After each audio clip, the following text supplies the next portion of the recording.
working? Just your name, please. There you go.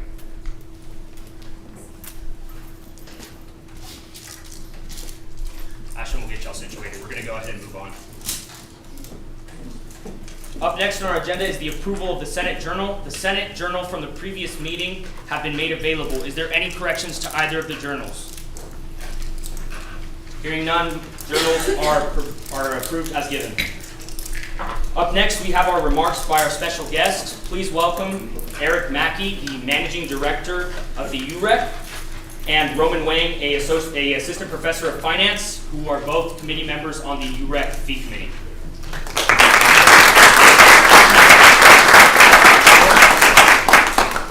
Thank you, Diego. And is this working? Thank you, everybody. My name is Eric Mackey. I'm the Managing Director at University Recreation, and with me today is Roman Wang. Roman is one of our longer-standing members of the University Recreation Student Fee Committee, along with some of the of your colleagues. We're really here just to kind of share with you why the resolution was brought up in regards to increasing the cap for the future of University Recreation fee. Currently, we are capped by legislation at $100 per student per semester. It's been that way for over a decade or at a decade. And I'm going to let Roman speak a little bit about what some of the discussion has been at our committee meetings and be able to share with you why we believe it's important at this point in time that we consider increasing the cap so that we can down the road talk about how we can provide the same quality of programs and services that we have been at Texas Tech University for many years. So I'm going to let Roman speak now. Thank you.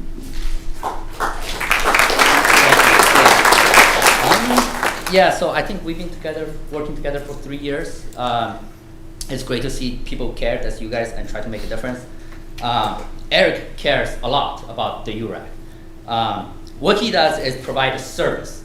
The REC can be run as a for-profit business, no problem, but it should not.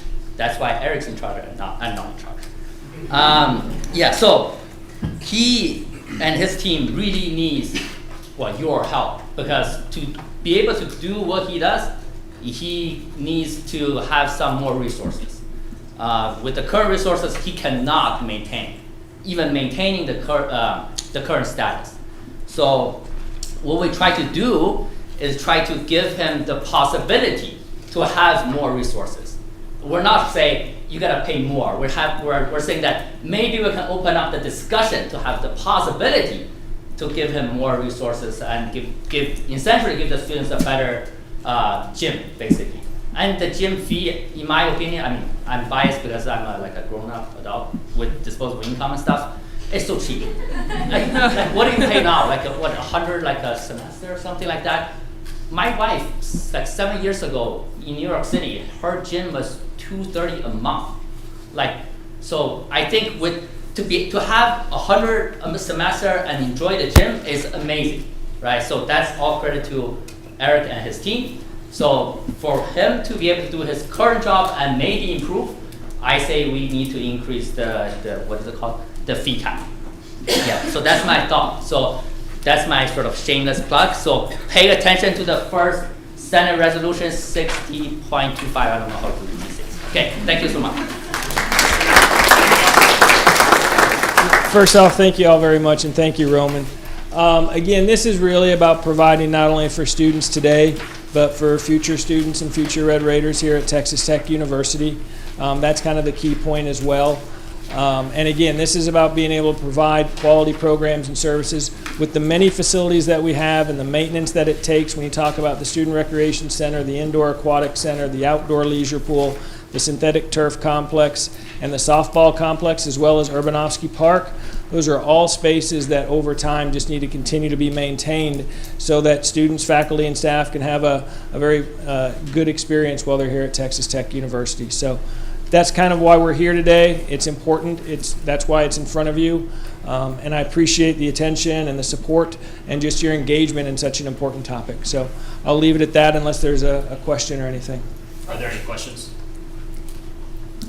Awesome. Give him a round of applause.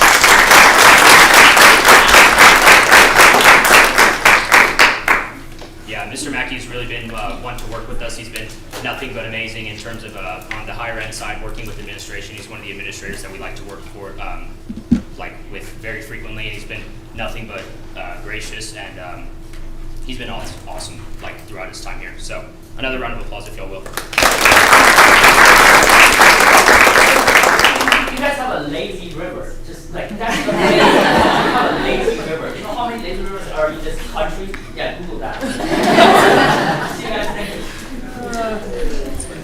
next. Up next on our agenda will be open forum. Rule 33, Section 2 of the Rules of the Senate states that any student enrolled in Texas Tech University may address the Student Senate during this time on any given issue.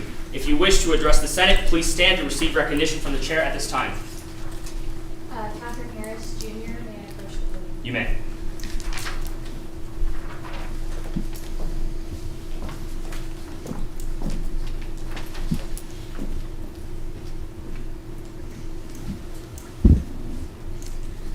Good evening, everyone. I hope you're doing well. As most of you know, I'm no longer serving as the Chief of Staff for this session, and since SGA harps on transparency, I wanted to come in and speak on my dismissal to help provide a more accurate summary of what transpired. On Wednesday, September 18th, I was called into the student body president's office because she had heard rumors that there was a possibility I would not be in Lubbock next semester. So I informed her that I applied to transfer to another university for personal reasons. I reassured her that my commitment to the role of Chief of Staff had not changed and action would only need to be taken nearing the end of the semester, only if I was accepted into the other university and decided to transfer. Despite this, I was told I had to step down from the role immediately because she had already taken action based off of rumors she heard. Despite expressing my desire to stay in the position, it was apparent that there wasn't any possible way for me to remain Chief of Staff, even though up to that point, I had no reason to believe I wouldn't be at Texas Tech in the spring. Later that week on Friday, I found I had been accepted into the other university, meaning I had to let the president know so the necessary steps could be taken to move forward. While I was still committed to seeing my position through the remainder of the semester, I was informed by other members of the executive team and senators that my replacement had already been arranged before I knew if I would even have the opportunity to transfer next semester. I feel that premature actions were taken before I had the chance to confirm my plans for next semester, and I was being forced out before I had the chance to even speak on the situation. I begrudgingly gave my 2 weeks' notice the following week on Tuesday, September 24th, and the following day, during our weekly exec meeting, I expressed my disappointment in the way this situation had been handled, and the president told me in front of the team that she did not have my replacement set up prior to our first conversation, who, might I add, was sitting in on the meeting with us. And her statement was proven false prior to our exec meeting. Before going into that meeting, I had verbal confirmation from multiple executives and senators that my replacement had been made prior to my and the president's first conversation on September 18th. In addition to lying about my replacement, I was also accused over text message of not doing my job, which I then provided proof, and after doing so, I was ignored. Through those actions, I don't believe the treatment I received was on par with SGA standards or leadership. Therefore, I decided it would be best to leave immediately. That said, my personal reasons for transferring universities has never and will never have anything to do with my love for SGA. In fact, my commitment to SGA created reservations in my decision to transfer. However, being that I was going to be forced out of my position, whether I was transferring or not made my decision much easier. I'm very disappointed with the way this has been handled, and I wish I could have fulfilled my duties for longer. With that, thank you for listening, and I wish you all the best with this session you have ahead. Thank you. Thank you, Mrs. Harris.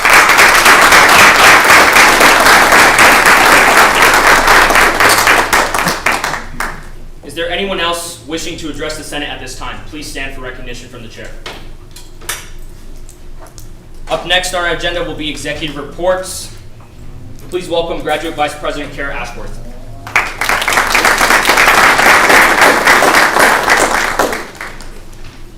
Hi everyone. I just want to start out by expressing my gratitude for all that you guys do for our organization and university. You guys really are a backbone for SGA, and your impact does not go unnoticed. I will say you guys are one of the most passionate and involved groups of senators that I've seen in my 4 years in SGA. Based on your willingness to volunteer, engagement with our team, and your detail and intentionality that you all bring to your pieces in the chamber. It's been really cool to see, so thank y'all for that. Next, I want to address the Chief of Staff situation that we just heard about and just share a little bit of my personal opinion on it. Our former Chief of Staff, Catherine, who is not only a colleague but a friend of mine, has stepped down, as you guys have heard from her today.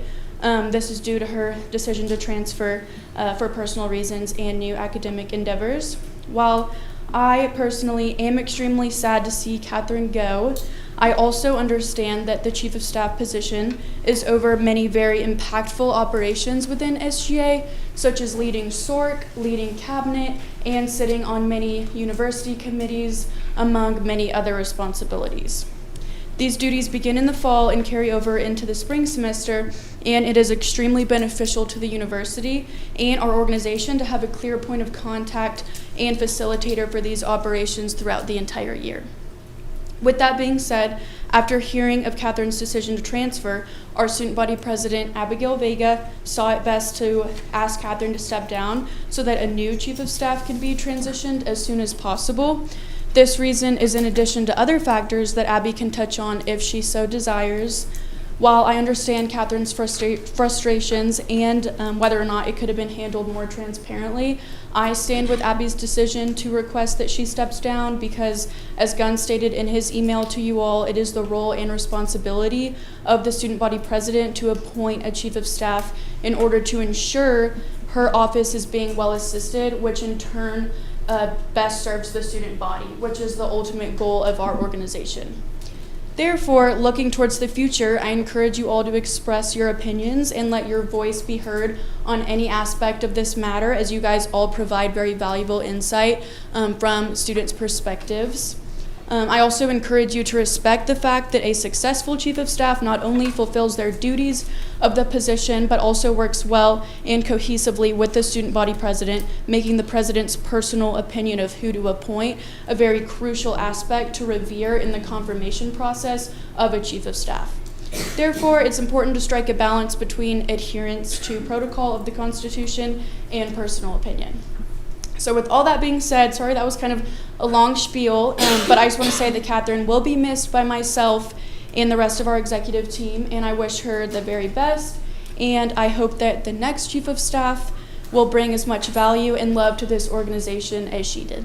Thank y'all.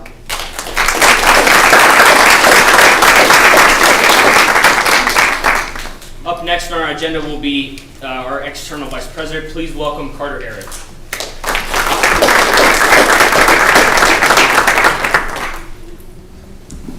Hey everybody, first off, we have a full Senate chamber. First years, I'd like to give a big round of applause. Congrats. I know as far as our executive team goes, and I'm sure the rest of the chamber with your interns with FYC, it is going to be so fruitful. These are great individuals. They have a heart for the campus, and it just shines through them in their everyday operations. So, kind of going off on heart, Mr. Mackey, Mr. Wang have been so influential and so beneficial for our university and the UREC system, as well as Christian Villegas, Jackson Bentley, Chandler Caraway, Kirsten Besner, and Will Webb. These people have been phenomenal in every act to get to where we are today, to pave the path for the next 100 years of our university, and I'd love to give them a big round of applause as well.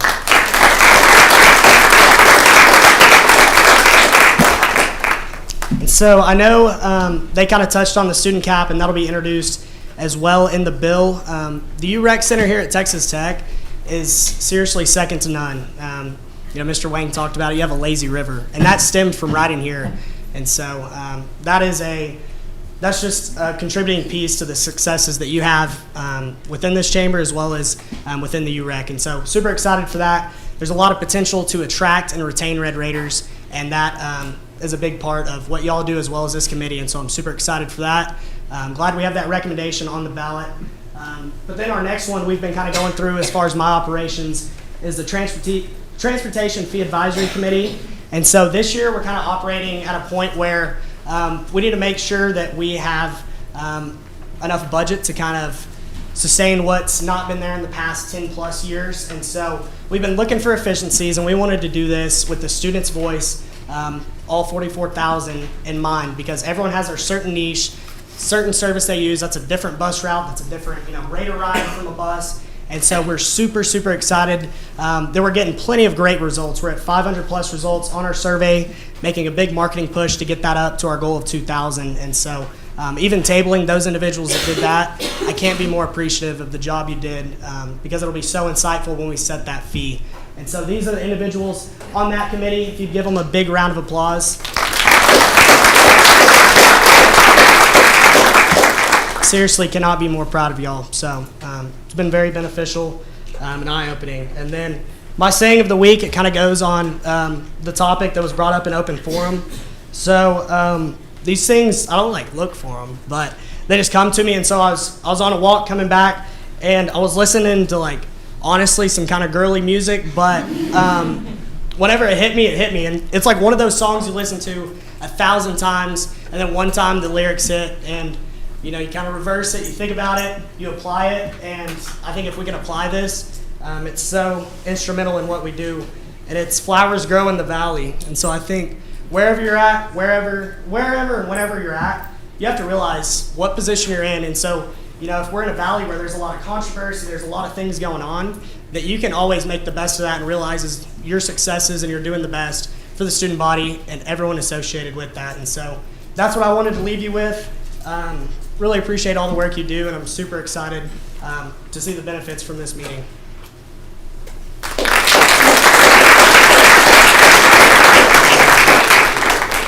Up next on our agenda, please welcome Student Body President Abigail Vega.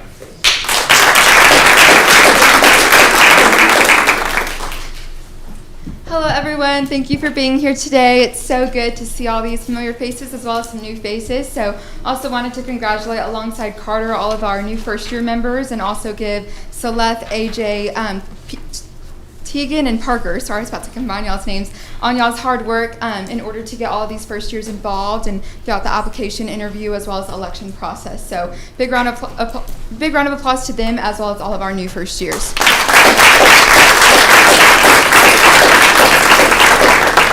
So I have many updates as expected, but just to kind of begin, we have our athletic access fee advisory committee. So we've been able to have that meeting as well as make some recommendations. And so we are happy to, of course, provide those as they are made official as well as submitted with that memorandum. But of course, a round of applause for not only the athletic access fee advisory committee, but also the student union advisory committee fee. So as well as the Student Service Fee Advisory Committee. So big round of applause to those who served on those as well. So as Carter stated, of course, we've been able to complete those other two as well. We still have one left, so that meeting will be held here within the coming week, and that will be the Health and Wellness Fee Committee, which I know several of you are on that committee as well. So looking forward to that meeting and y'all's insight. Alongside this, Kara and I have been able to champion the initiative which was started this last year alongside RISE. So we have Matador Mental Health Day, which we will be conducting the SGA scavenger hunt that was also conducted this last year. So that will be October 16th from 12 to 2 p.m. So be on the lookout for that sign up in order to be able to assist us with that if that's something that you'd like to become a part of. Alongside this, we also have Alcohol Awareness Week, which we'll be tabling for. So that will be sometime within the week of October 21st through the 25th. So alongside Matador Mental Health Day, please be on the lookout for that if you'd like to take part in that tabling opportunity as well. So alongside this, I'd like to also make a statement and provide some transparency and some insight into the occurrences that have happened throughout the last 2 weeks, as promised and as discussed with many of you who are in here today. So I wanted to begin by apologizing for the lack of transparency that we've had throughout the last 2 weeks and throughout this process specifically. But as my fellow executives and I have stated in our release statement, we have been able to discover the shortcomings of our individual as well as our collective leadership, and are hoping and excited to be able to take those into account and continue to grow as leaders and individuals alongside every single one of you who are in here today. So, as stated before, on September 18th, as well as the 20th, Catherine and I had 2 intentional conversations that reflected one another.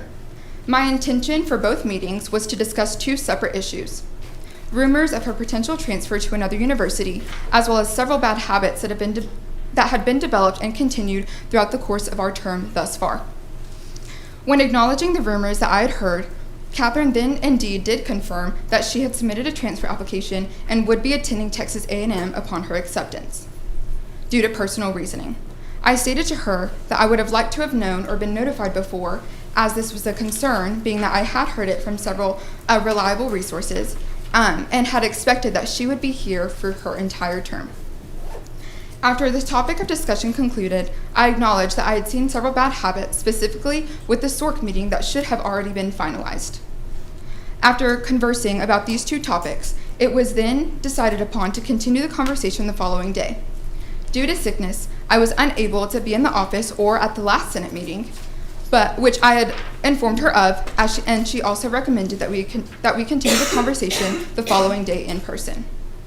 So on Friday, September 20th, Catherine and I continued our conversation, where she then informed me that she had been accepted to Texas A&M and would be attending in the spring. After congratulating her for this accomplishment, as I knew this was something that she had desired, we continued discussing the concerns that I was having based on this possibility that now became a reality, and the bad habits that had been discussed alongside this in the meeting prior. I recommended that being that Catherine would no longer be attending TTU in the spring, it was the best interest for SGA, specifically for the SORC process, that she steps down to allow someone to begin the process and continue for the remainder of the term. After coming to an agreed consensus, she then asked what her next steps would look like, where I then informed her that today could be her last day, or that she could put in her 2 weeks for a smoother transition. She then agreed to put in her 2 weeks with our office manager, Teresa, where she then discussed this with her the following Tuesday, September 24th. Following the executive meeting on Wednesday, September 25th, Catherine decided to turn in her keys to the office manager while notifying her that that would be her last day, while also declining a conversation to resolve those concerns with not only myself, but also our director, Gunn. Throughout this whole process, I was intentional with speaking with my superiors prior, during, and after this conversation to ensure that the proper precautions were taken, with hopes of avoiding accusations like the ones that are being made today. This entire process and each conversation that was held has been in the best interest of student government and Texas Tech University, the position that myself as well as my fellow executives are in or have been elected or appointed into our year-long commitments, which was made and understood at the beginning of our term. I am saddened to have to go through a process such as this, especially at what should be a busy time for the Chief of Staff position, but I am hoping that you will instill your trust in me and understand and continue to trust me to appoint and continue within this great university and leadership position. Throughout this process, I considered every single individual that could have filled this position with intention of filling it with a leader who had shown exemplary leadership, organizational skills, and strong work ethic. I considered every single individual that was in every single branch of student government, specifically some who are in here today alongside ambassadors and beyond that, and made the clear consensus that the individual that would be able to uphold these values and these leadership skills was Reagan Sanders. Reagan Sanders is an individual who has gone above and beyond to not only do her duties as a senator, but as well as a campaign manager in the spring, but also to spend countless nights, countless hours in my office assisting me with duties that she is not even required to do. One example of many, Reagan Sanders spent her nights the day before the FYC election information session and was able to filter through all of the many things that we would have to follow, all of the many things that these candidates would have to follow in order to be successful and become elected. Until 2 a.m, which was, like I said, not something that is required as a senator.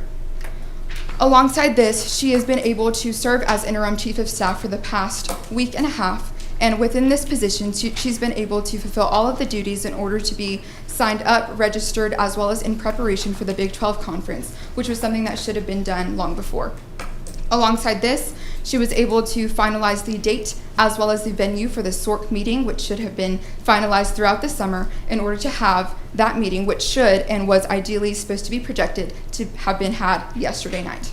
So, with this, Reagan Sanders exemplifies many of the leadership skills that many of you would imagine in a perfect chief of staff, and I hope that you will be able to trust me and trust her with this position. Thank you so much. I'm also open to any questions or concerns that any of you may have after the meeting. So please feel free to come and state those concerns or questions. Thank you.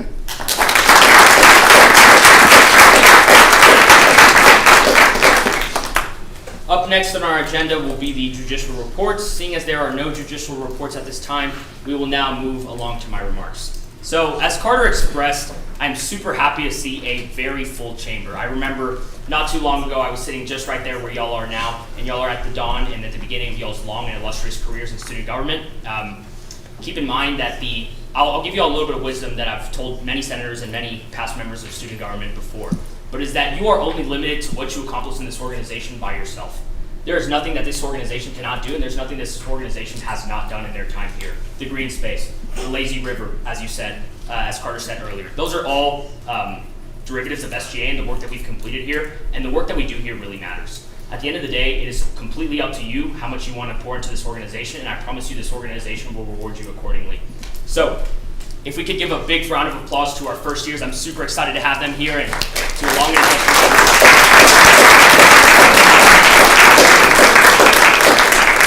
And then up next for my gentlemen in the chamber, I wanted to express a piece of thanks. Almost everyone is wearing a tie. Congratulations, gentlemen.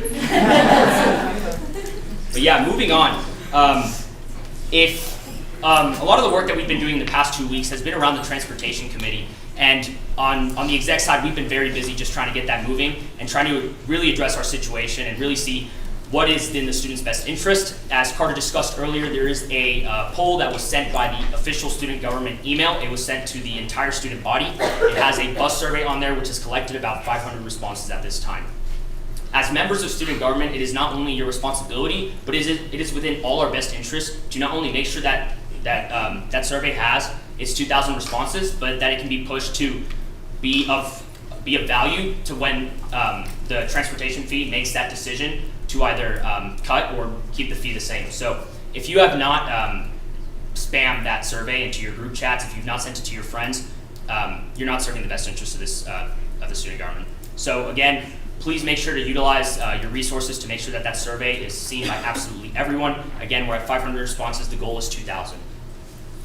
Moving forward, again, if any of y'all need it, it is in the group meet. Ashlyn sent it out, I believe, on Wednesday. And for my first years, we can make an effort to send it to you at the end of this meeting, and if not, just search up for the student government email. Up next, for the senators, if you've yet to schedule a meeting with me, again, my office hours are open. Just send me an Outlook invite, and we can get right to business. From there, I wanted to address the Senate room. More specifically, if you're unaware of what the Senate room is, it is the workspace and the office space between the SGA conference room and the SGA executive office. I've said it the entirety of this week, and I will continue to say it for the remainder of my term. We are so back, but with being back, we need to keep that Senate room orderly, and we need to keep it at least looking semi-professional. We had a very high-up visitor in administration today come through the office, and that Senate room was a mess. So just make sure to clean up after yourselves and just really make sure that Senate room emulates professionalism. I know we just use it as a spot to lounge and everything in between, but let's just make sure we're doing our best to keep it professional and keep it well organized. Up next, I wanted to touch briefly on the Dumont-Jenks meetings. If you're unaware, Dumont-Jenks is the external consultant that Texas Tech has hired to really address our internal strategy regarding transportation, regarding the movement of students, and regarding buses, and just overall campus transportation culture as a whole. We've been working very hard with transportation to really get these things out there. So that being said, Dumont-Jenks is having 2 town halls. So one of them is specific to SGA, and Sean Childers, the associate vice president of transportation, has really emphasized that we at student government have an incredible opportunity to not only set the tone for these meetings, but have an incredible opportunity to represent. So I don't believe he sent out the invite yet. Actually, I believe he has. It went directly to y'all. But just as a reminder, that meeting is going to be October 7th, Monday, October 7th from 3:30 to 5 in Holden Hall 77. Please make every effort you have to attend that meeting. It is imperative for the overall campus culture and the overall goals within that transportation has alluded to in the entirety of our meetings with them. First years, the invite is open for you as well.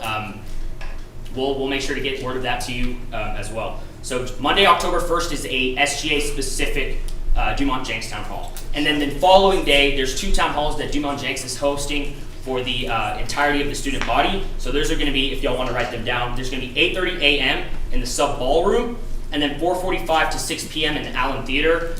Please try to get this out to your people. It's imperative that Dumont Jenks really knows how to consult us moving forward. Consulting only works if you have valuable input. So with that being said, I just wanted to touch on my last point very quickly, and that is a reminder that we are chartered as a government. And that really goes into 2 ways, right? So we operate as a government not only in the way that we check ourselves and that we operate internally, but also with the power that we represent. So y'all have been elected and empowered with a vote in this chamber, to my senators, and it is in the interest of you and your constituents you serve more broadly the power of your vote. I encourage y'all today to be bold, to not let whatever it is that's holding you back voting the way that your heart is desiring. Your voice is valuable, and your vote is even more valuable. You were elected into this position, and I urge y'all to not let the fact that all our records are transparent discourage you from voting in one way. Be bold in the face of diversity, and I promise you, you will be rewarded. So that being said, with the rest of the meeting, just be bold. Yeah, that pretty much sums up my remarks. Up next on our agenda will be our routine motions and other business. Is there anyone that has not been sworn in? If you have not been sworn in, please rise. Moving on. The floor is now open for routine motions and other business. Moving on. Up next on our agenda are committee reports. Senator Huffman. Mr. President, I move to suspend the standing rules of the Senate requiring us to read committee reports. It has been moved and seconded by Senator Ramirez that we suspend the standing rules of the Senate regarding the reading of committee reports. This motion is undebatable, unamendable, and requires a majority vote. All those in favor of skipping committee reports, please say aye. Aye. All those opposed, please say nay. Ayes have it, motion passes. Up next on our agenda will be first reading. Senate Resolution 60.25. Senator Villegas. I rise to present Senate Resolution 60.25 regarding the student segments of the UREC. May I request Mr. President? You may.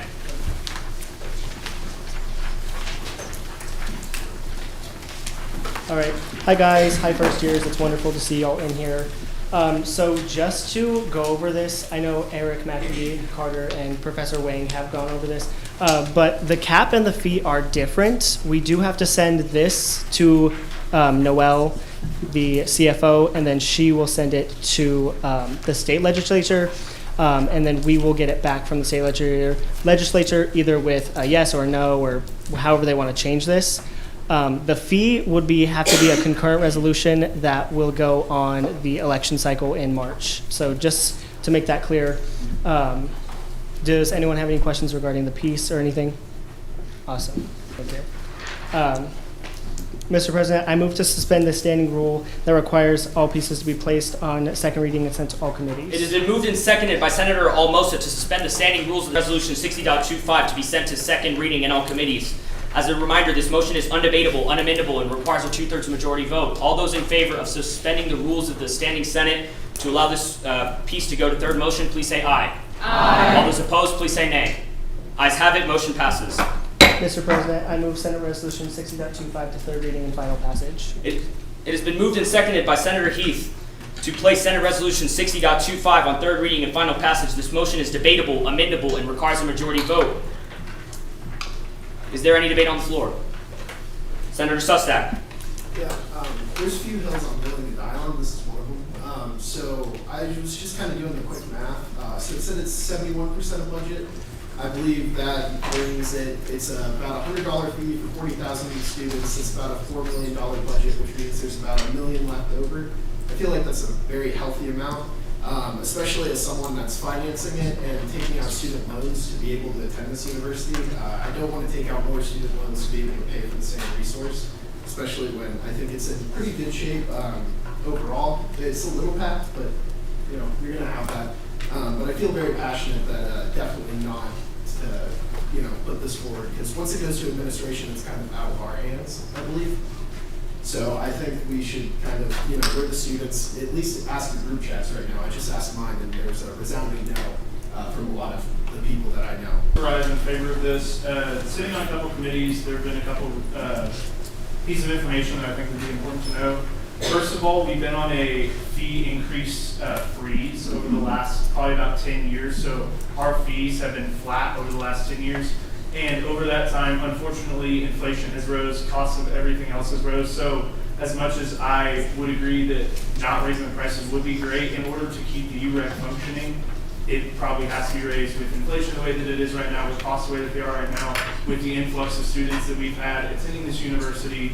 There's going to be more resources needed to provide for them. And the UREC also is more than just the facility that you lift weights in and that you work out in. It's the pool, it's the fields that you play intramurals on, and they have staff positions that they have to pay for people to keep up with that stuff. Any equipment that breaks, they need to replace. So even though they're keeping that cushion, they're preparing for things that may happen in the future that is uncontrolled.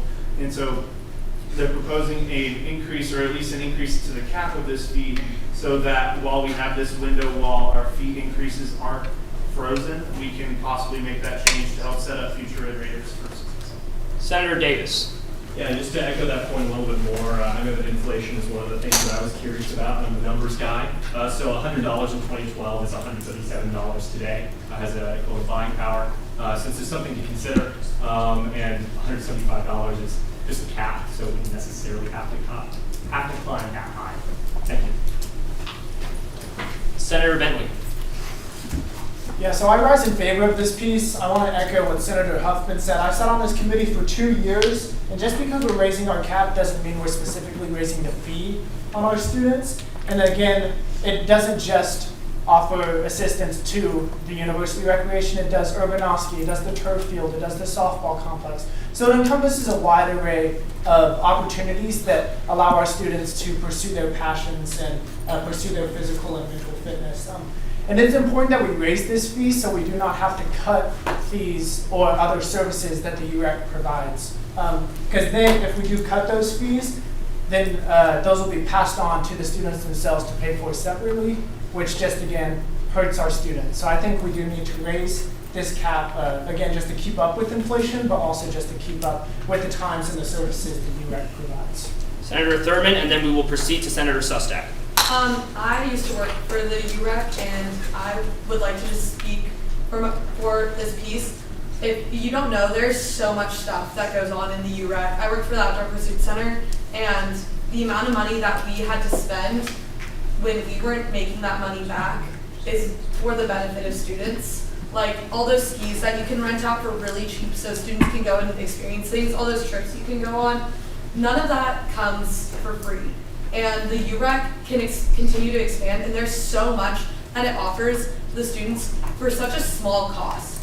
Like $175 being something for a semester. Think about how much you pay for a gym membership to get not even a third of what the rec offers.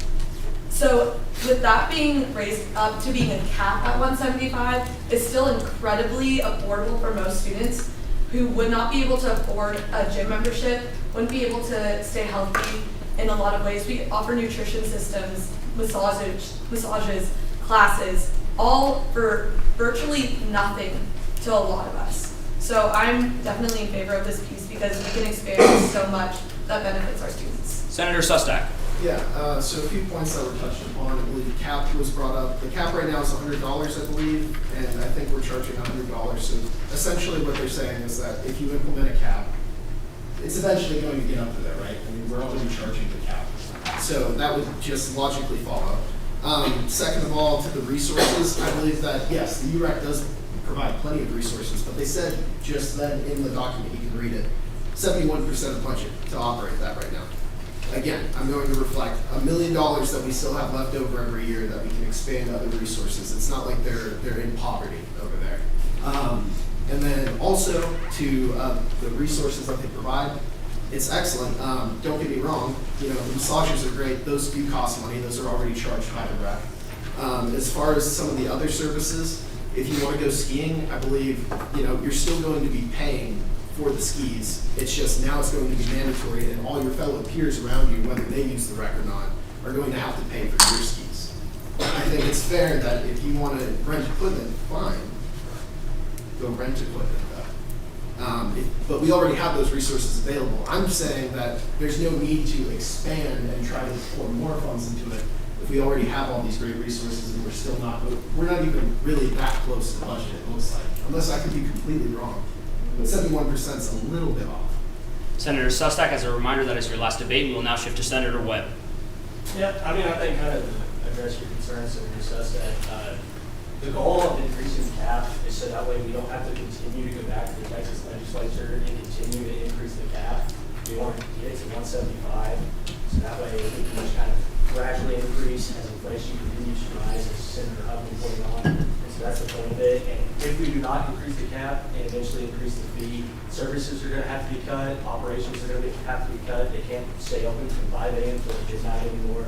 They're going to have to shorten that. They're going to have to cut services. You're going to have to start. Senator Webb, as a point of order, all debate is to be directed towards me. You're good. Anyway, if we don't increase this cap, services will be cut and operations will be cut. That's my views. Thank you. Understood. Thank you, Senator Webb. Senator Joyce. I think that if anybody has been into the rec center late at night or early in the morning, you will see that this is one of, if not the most used resource on campus by our students. And I think that being able to upheld that and be able to expand on that should be a top priority for us. I also trust that the students and the senators that served on that fee committee were well informed of the decision that they made in presenting this piece to us, which is why I rise in favor of this. Thank you, Senator Joyce. Senator Besner. I'm rising in favor of this piece. I served on this committee, and one thing that was really eye-opening for me was we got a list of all the caps of other universities, both in our conference and just in Texas overall. And we worked towards the bottom with what our cap is. And just one I remember off the top of my mind is Texas A&M is currently charging their students $175 a semester already. And so I think kind of just to keep up with the times and this money wouldn't be going towards expansion necessarily, but overall maintenance. Another thing we talked about was the intramural turf fields have to be redone every 10 years just for overall safety. And that's just something that the rec offers for free right now and doesn't want to start charging students that want to play in intramural sports. Is there anyone else wishing to debate on this piece? That being said, we will now move to a vote. As a reminder, it is debatable. Sorry about that. Debatable amendable and requires a majority vote to pass. Please vote in the polls.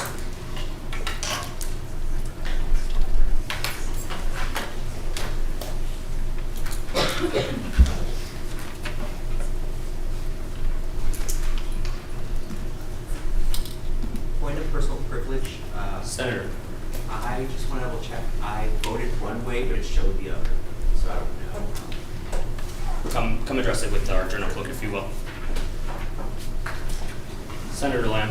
Point of personal privilege. Just my clicker's not working. We have batteries. Can you tell me, please?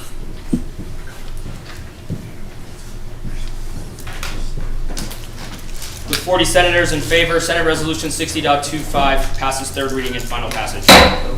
Up next on our agenda is Senate Resolution 60.26.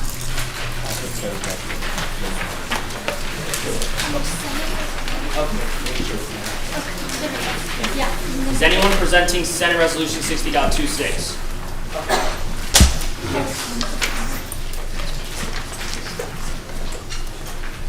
Senator. Point of personal privilege to present. You may. As a reminder, next time, Senator, please state the name, the number of your piece, and what it is hoping to accomplish for future reference. Yes, Mr. President.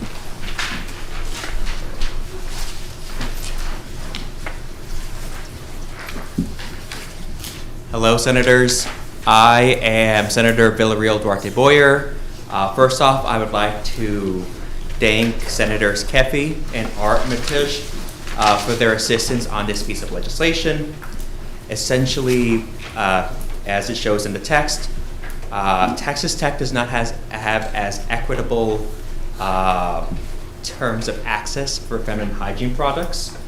And this legislation is similar to the one we passed in 2021, except this one has teeth in it. I'll give you an example. The one we passed 3 years ago had no date for implementation. And here we are 3 years later, and essential services such as feminine hygiene products have been forgotten. So this one has a date.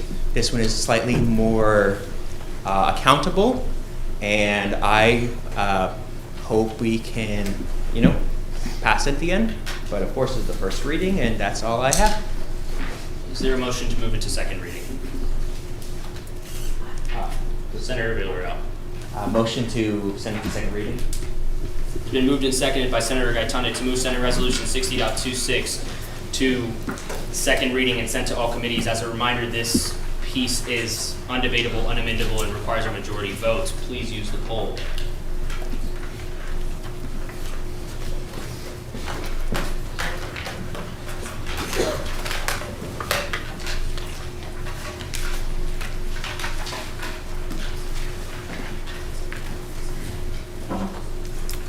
With 41 senators in favor, Senate Resolution 60.26 passes to second reading and sent to all committees. Up next on our agenda is Senate Resolution 60.27. Senator Ramirez. To approach the podium to present Senate Resolution 60.27 regarding QR code to ADA access points.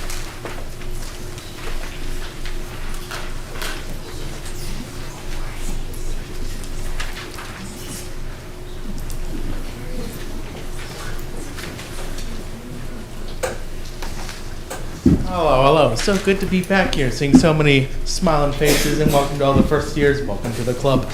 All right. This piece is pretty straightforward. We've all seen those cute little buttons you got on the ADA accessible doors. They are power-assisted doors to help those who might not be able to open doors, or if you have your hands full and you got to do a little elbow bump, or you just don't like touching the nasty little handles, you gotta, gross. Yeah. So after an extensive discussion with myself, Senator Keffey, and Dr. Larry Felipe, who's the Managing Director of Student Disability Services, we're brainstorming many ways regarding helping ADA accessibility on campus. You're about to hear another piece authored by Senator Keffey regarding awareness, but with this one specifically, this one is meant to aim at our infrastructure on campus. These buttons can sometimes break for whatever reason. I'm not a mechanical engineer, but sometimes these things break, right? And a lot of times we're not quite sure how to go about getting someone to fix them.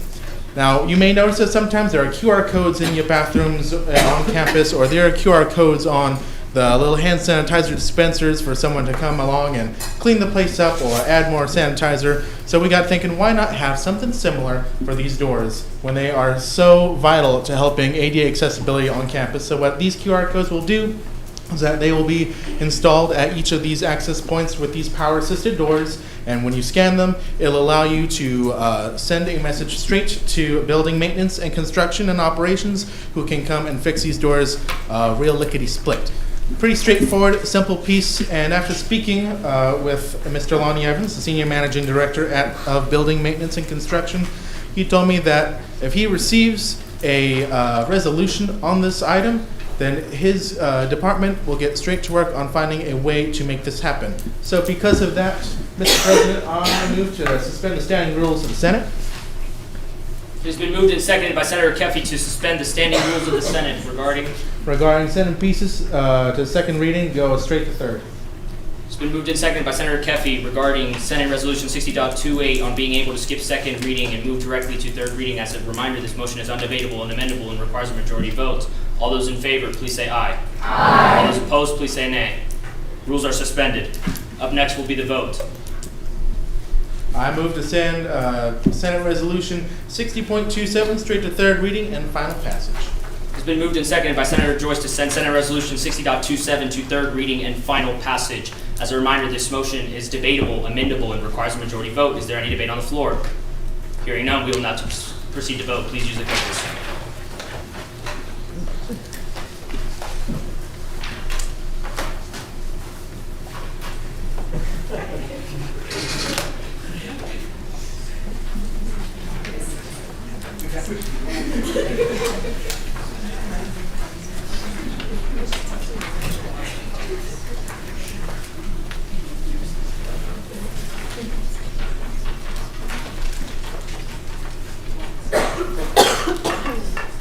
The 100% in favor. The 100% in favor, Senate Resolution 60.27 passes to third reading and final passage. Up next on our agenda is Senate Resolution 60.28. You may.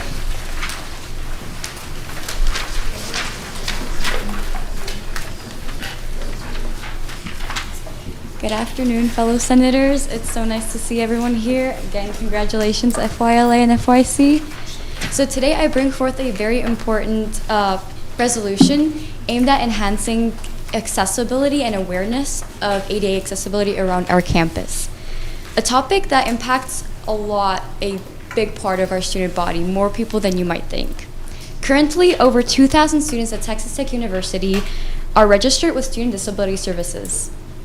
And around 75% of our entire student body has been diagnosed with ADHD or ADD.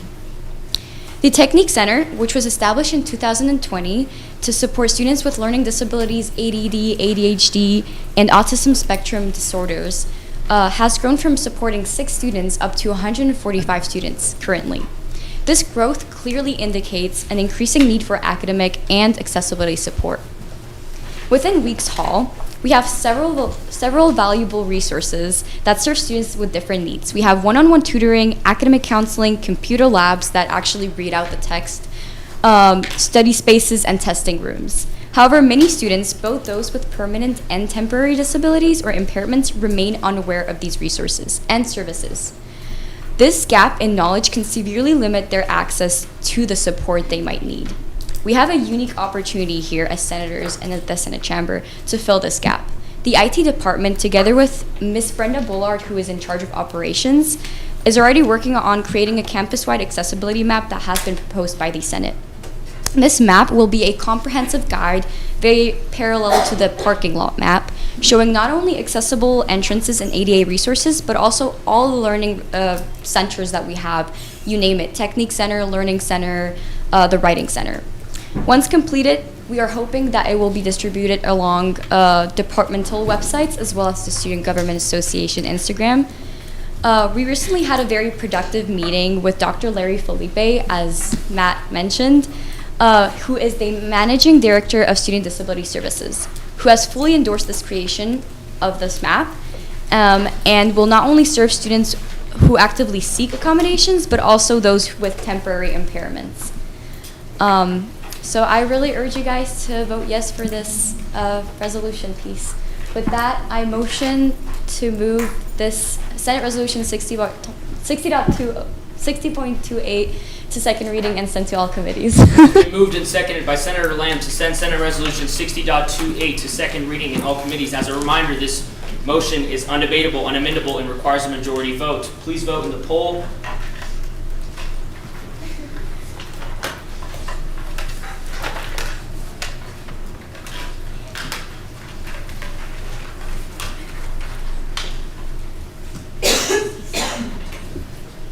With 100% in favor, Senate Resolution 60.28 passes. Up next on our agenda is Senate Resolution 60.29.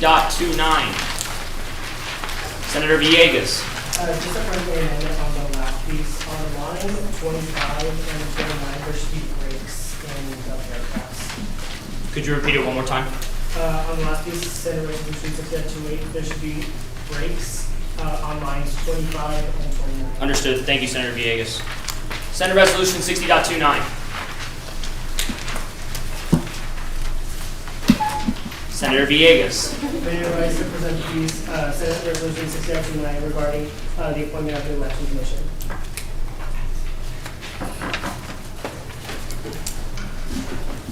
Sorry guys, I did apologize. I forgot I was presenting this piece. This piece just comes from Abby's desk, just appointing these individuals to the Election Commission. These people will help us enforce the election code during election season. So those individuals are Brandon Peckham as the chair, Catherine Jensen, vice chair, Branson Gage, Riley Henderson, Isabel Barnett, Tanya Amanda Noiko, Frederick Anye, and Judith Hernandez. So these people come straight from Abby's recommendation. RNA also believes that these people would be very suitable for the Election Commission. I motion to place this on second reading and, oh, just kidding. I move to suspend the standing rules that requires all pieces to be placed on second reading and sent to all committees. It has been moved and seconded by Senator Fuller that Senate Resolution 60.29 be placed to third reading and final passage. As a reminder, this motion, This is suspended. okay, understood. Thank you, Senator Clark. As a reminder, okay, Senate Resolution 60.29 has been suspended. There has been a motion to suspend the standing rules of the Senate regarding Senate Resolution 60.29 to go to second reading and sent to all committees. The motion now on the floor is to suspend the rules and place Senate Resolution 60.29 on third reading and final passage. As a reminder, this motion is undebatable and amendable. It requires a majority vote. All those in favor, please say aye. Aye. All those opposed, please say nay. Ayes have it. Rules are suspended. Up now for the vote. I move to place this piece on third reading and final passage. It has been moved and seconded by Senator Joyce that Senate Resolution 60.29 be placed on third reading and final passage. As a reminder, this motion is debatable, amendable, and requires a majority vote. Please use the poll. Is there any debate on the floor? Seeing none, we will now proceed to vote.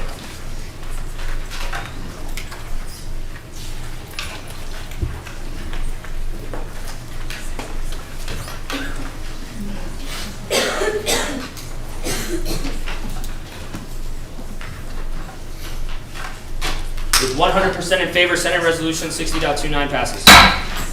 Up next on our agenda is Senate Resolution 60.30. Senator Clark. Mr. President, I rise to introduce Senate Resolution 60.30 regarding the confirmation of the Chief of Staff appointed by the Student Body President. May I address the podium? You may.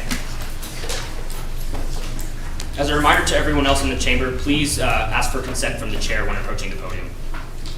Good evening, everyone. Great to see everyone here today. Senate Resolution 60.30 is regarding the confirmation of Reagan Sanders as the Chief of Staff appointed by Student Body President Abigail Vega. The Chief of Staff serves as a Student Government Association with a focused and specialized area of expertise. The Chief of Staff implements the initiatives and aspirations of the student body represented and directed by the Student Senate and the executive branch. Ms. Senator Reagan Sanders has exemplified outstanding leadership, dedication, and commitment to the values and the mission of the Student Government Association, consistently demonstrating her ability to effectively manage projects and coordinate diverse groups. Ms. Reagan Sanders has shown exemplary organized skills and collaborative spirit and a strong work ethic, making her an invaluable asset for the Student Government Executive Branch. Therefore, be it resolved that the Student Senate of Texas Tech University confirm and install Reagan Sanders as the Chief of Staff and as the Student Government Association Chief of Staff. With that being said, Mr. President, I move to suspend the standing rule that requires all pieces to be placed on second reading and sent to committees. It has been moved and seconded by Senator Olmosa to suspend the standing rules of the Senate. And this motion is undebatable and amendable and requires a 2/3 majority vote. All those in favor of suspending the rules of the Senate, please say aye. Aye. All those opposed, please say nay. Nay. Was there a nay? Okay, understood. Ayes have it, motion passes. Mr. President, I move to place Senate Resolution 60.30 on third reading and final passage. It has been moved and seconded by Senator Hernandez to place Senate Resolution 60.30 on third reading and final passage. The motion is debatable, amendable, and requires a majority vote. Is there any debate on the floor? Senator Clark. Mr. President, I move to amend this resolution by inserting on line 1 between of and the Reagan Sanders as. So therefore, if it passed, it would read, stating the sentiments of the Student Senate regarding the confirmation of Reagan Sanders as the Chief of Staff. It's been moved and seconded by Senator Joyce to amend the Senate Resolution 60.30, inserting as on the pretext of the piece. This motion is debatable and amendable and requires a majority vote. All those in favor, please say aye. Aye. There was a debate. Is there any debate on the floor? Hearing none, we will now proceed to vote. All those in favor, please say aye. Aye. All those opposed, please say nay. Motion passes. 60.30 is now amended. Senator Clark. I would not like to debate. I passed it off to whoever would like to debate. No, to motion to third reading. Oh. To motion to. I Okay. already motioned. We're good. It's been moved and seconded. It was priorly seconded to third reading. Motion is on third reading and final passage. Is there any debate on the floor regarding Senate Resolution 60.30? Senator Bergeron. Point of parliamentary inquiry. Why does it say like 60 students in it for the authors? So, may I answer this, Mr. President? Go ahead. At the beginning of the session, all of our appointment pieces do say authors are the 60th Student Senate. It is not written by anybody specifically. All pieces presented at the very first meeting do say this. Therefore, we're just following precedent in this moment. Is there any debate on the floor?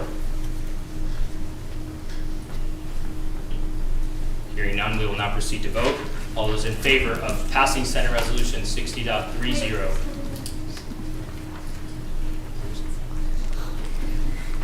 All those in favor of passing Senate Resolution 60.30?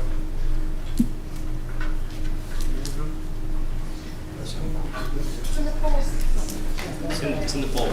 Hearing no debate, proceed to vote.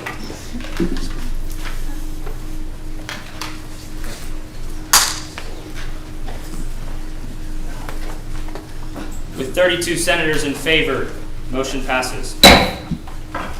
Up next on our agenda is second reading, Senate Resolution 60.21. Senator Moreno. You may.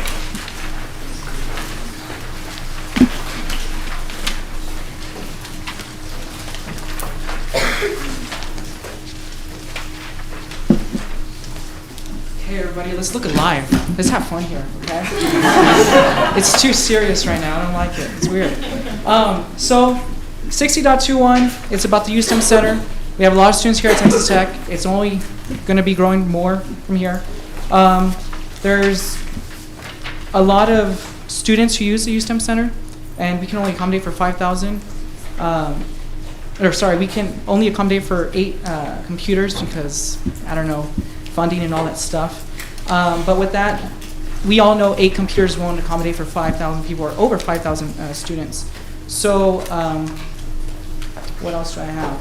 We would like to relocate it to a bigger area here at Texas Tech for more students to get free printing, more free connection to a computer, and all that good stuff. So, Mr. President, I motion to place Senate Resolution 60.21 onto third reading and final passage. It's been moved and seconded by Senator Baker to pass Senate Resolution 60.21 to third reading and final passage. As a reminder, this motion is debatable, amendable, and requires a majority vote. Is there any debate on the floor? Senator Heath. Hi. First of all, thank you for your work on both of the pieces you're presenting today. I really love, especially Point of order, please address the chair when speaking. So I'm just looking at the piece and wondering if administration has been met with or talked to determine the possibility of this piece being implemented. Senator Moreno, would you like to respond? Yes, please. Yes, and actually, Dr. Skovanec serves as the vice president for the USTEM Center. Is there any further debate on the floor? Hearing none, we will now proceed. Senator Agarwal. Hi, I just had a quick question. Do we know how many people actually visit the USTEM Center in like a semester or a year? So we do. I don't have the number on me right now, but we require all of our students to scan at the door with their ID so we can make sure that the USTEM Center is being utilized to its full potential. We've noticed that there was a high volume of students that are using it during final exam season as well. I wish I brought those numbers with me. I should have brought them, but I can email them to y'all later tonight. But yeah, we know the exact number. Senator Davis. It's alluded to in the piece, like that it will be moved to a new location. Do we have any idea where that new location might be? So, sorry. So, when talking to administration and to the USTEM Center faculty, they would like to move it on to ESB1. There's a space there that's available for the USTEM Center. The only thing is that we just need the support of the students to move it because they want to know if, maybe a lot of other students are out there that want to use it but can't use it because the spaces are utilized. So we just want to have more of those numbers to showcase that we do need it. Is there any other debate on the floor? Going once. Hearing none, we will now proceed to vote. Please vote in the poll. Please use your clicker.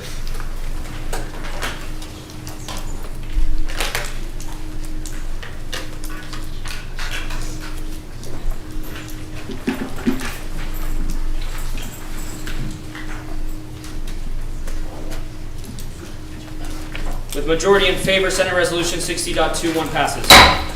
Up next on our calendar is Senate Resolution 60.22. Senator Moreno.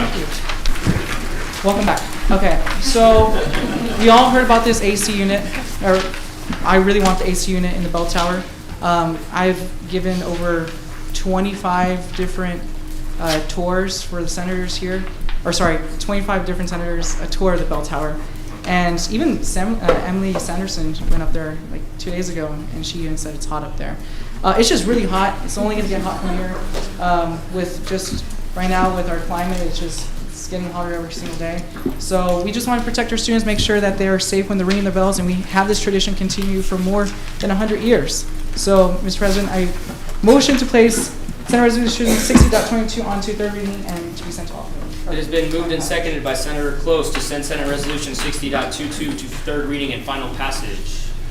As a reminder, this motion is debatable, amendable, and requires a majority vote. Is there any debate on the floor? Hearing none, we will now proceed to vote. Please vote in the poll.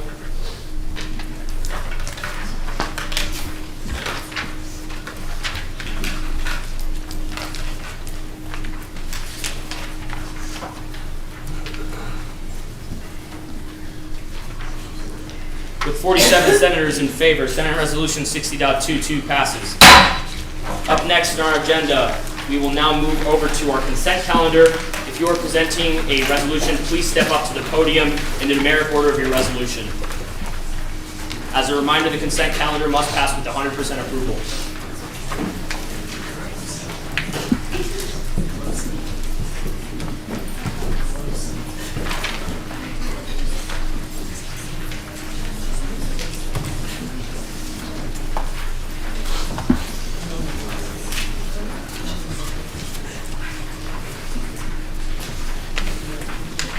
Senator Ramirez.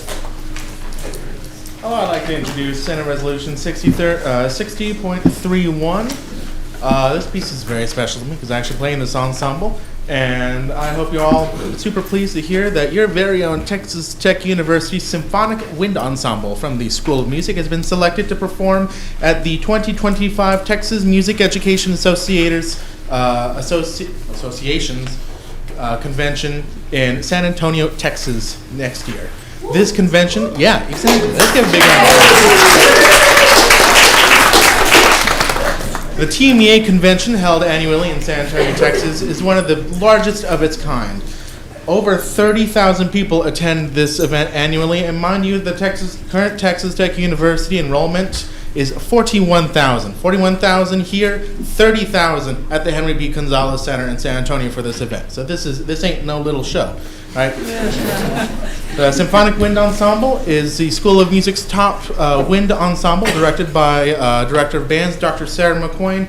This ensemble will be traveling there to perform a list of repertoire at a featured concert alongside many other great ensembles, such as those from the University of Houston, Texas A&M Kingsville, and the UNT Symphony Orchestra. This is a humongous deal for the Texas Tech University School of Music, so let's root them on as the Symphonic Wind Ensemble, or SWE as it's better well known, goes and performs at the TMEA convention in 2025.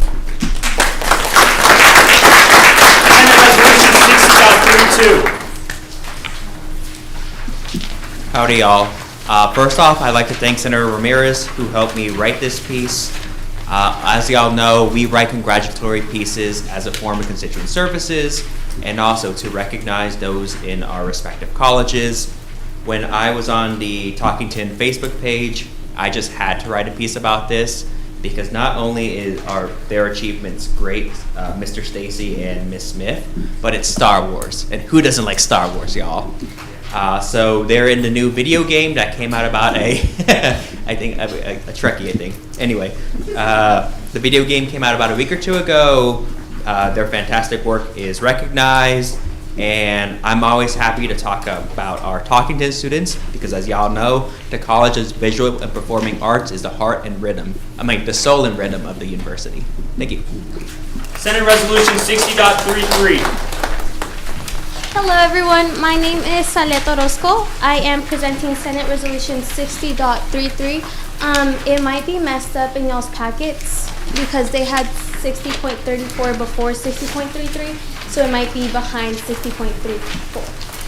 Okay, so I am here to congratulate all the new elected members for FYC. I want to congratulate you all, and I just want to thank you all for trying y'all's best in the elections and for campaigning and going out and trying y'all's best.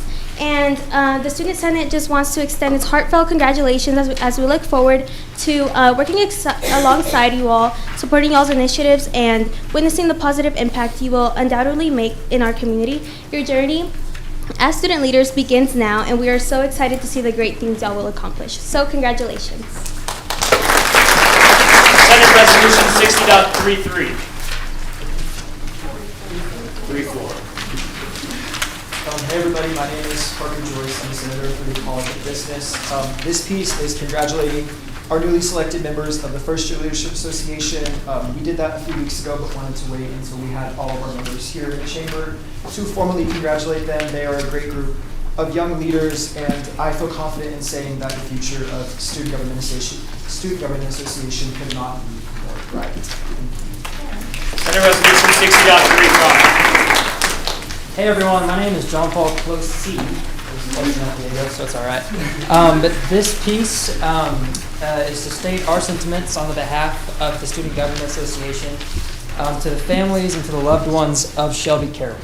I don't know if some of you may have heard, but Shelby Carroll and also Jack Parks passed away this past, or 2 Thursdays ago. And so this piece is just to celebrate that life and to honor her and all that she's done. Senate Resolution 60.36. I'm Jack Davis. This resolution is to also state sentiments of the Student Senate regarding the death of Lauren Jackson Parks, who is better known as Jack Parks, to his friends and family. He was an active student, not only in tech, but around the community. He majored in natural resource management with an animal science minor in the Davis College of Agriculture and Natural Resources. He was also the president of Alpha Zeta, a member of Agri-Texans. In the Lubbock community, he was heavily involved in Sleep in Heavenly Peace organization, which builds beds for children in need. He's a member of Big Brothers Big Sisters and also a member of the Paducah Volunteer Fire Department. Jack loved spending time with his friends and family, pouring into everyone around him, and left a lasting impression on all he came into contact with. The Student Senate of Texas Tech University expresses its deepest, most heartfelt condolences, both as individuals and representatives of the student body, to the family and friends of Jack Parks.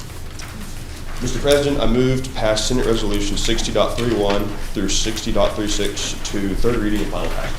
It has been moved and seconded by Senator Haney to send Senate Resolution 60.31 to Senate Resolution 60.36 to third reading and final passage. All those in favor, please say, just kidding, we're going to vote on the poll. Is there any debate on the floor? Senator Javid. I just have a friendly amendment for Resolution 60.33. I believe the name Doa Bashir isn't on there. So we should be the 31st. Say that again? Yeah. Yeah, I knew that. Awesome. Is there any other debate on the floor? Hearing none, we will now proceed to vote. All those in favor, just kidding. 100% approval, by the way.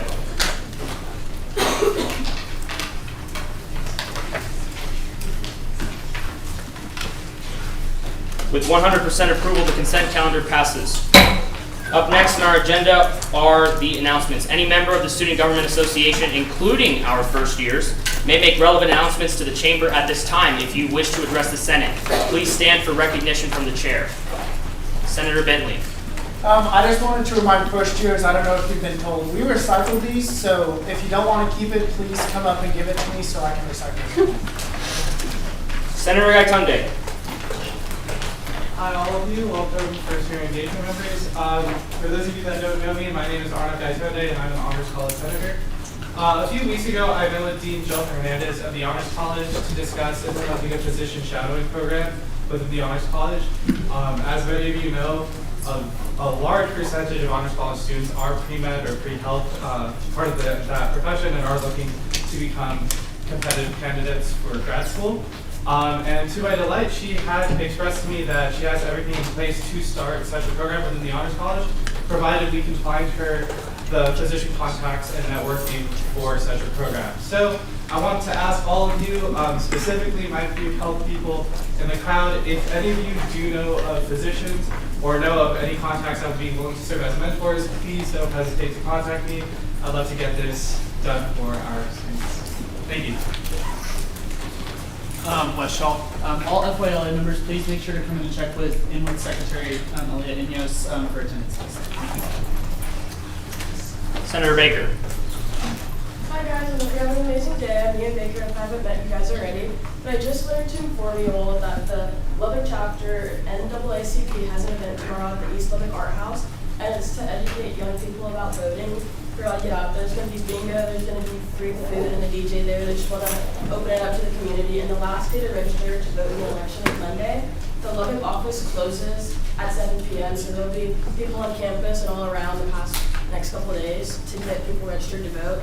And it's not only for you to vote here, for you to vote back home, you can get a mail-in ballot, and there's different options for you guys. So I just want to educate all of you about that. Thank you.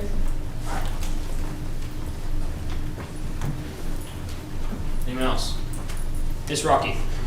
Hey guys, I just want to say thank you all so much to start off. I'm so appreciative of each and every one of you all. Y'all are bold, one of the best Senates I think we've probably ever seen. Diego and I are very reflective of the fact that y'all are very combative and just like making such a good culture within our Senate, which is just so outstanding to see. We like to talk about it a lot.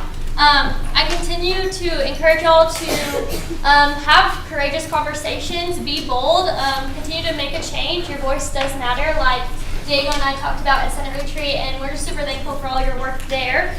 Just to harp again on what Diego said at the beginning, Dumont and James, it's really, really important.